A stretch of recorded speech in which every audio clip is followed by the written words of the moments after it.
Applicant number 1, 2, and 3, please stand. Now the court ultimately looks at what is presented before it, and it provides a valid judgment from the said evidence. This court is persuaded that this case consists of so many probative factors which tips the scale in the respondent's favor.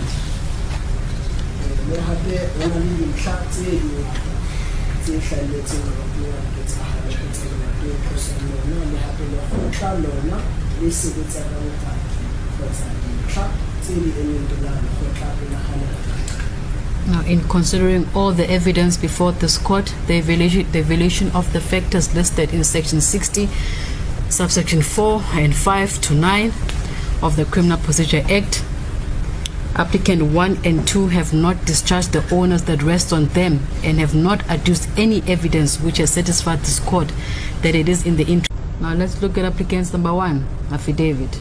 It is common cause that he is a prominent pastor and his church is very well known. It was also not disputed that the said incident was publicized on national television and on social media. Applicant number 1 simply gives the court nothing other than to place his circumstances on record. He does not thoroughly explain the impact of his incarceration. He only informs the court that he is responsible for 30 employees and that his church members will suffer spiritually if he is not released. He does tell this court that his mother will suffer as he financially provides for her needs and medical needs. He does not explain how he was arrested, nor explain the charges that he faces. I touch on the manner of how he was arrested because the investigating officer in his affidavit submits that the J50 warrant was executed in order to arrest applicant number 1.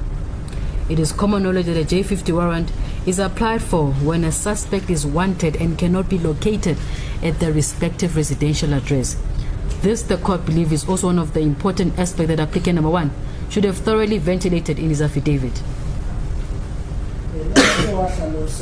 Pastor Mboro and his bodyguard have been denied bail, while Mboro's son was released on warning. The case has been postponed to 21 October 2024, for which is this year. This all happened after the dramatic incident at Matsidiso Primary School in Katlehong, where Mboro was accused of wielding a panga. So the case has been postponed and then the investigations are still continuing about this matter. So this means that Mboro or Ubaba Mboro Paseka is going to spend so many nights, more than a month, there behind bars.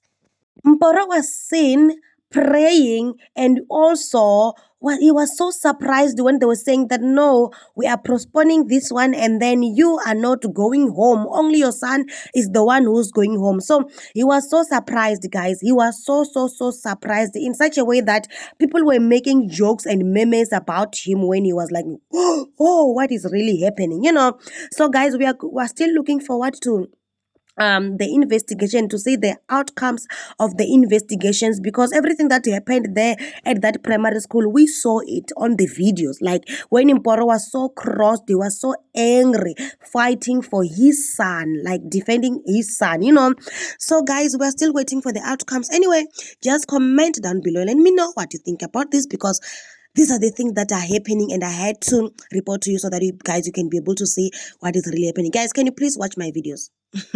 Can you please watch my guys, watch my videos, man. I love you so much, guys, and this was your tea for now. I will see you amigos on my next upload. Bye bye.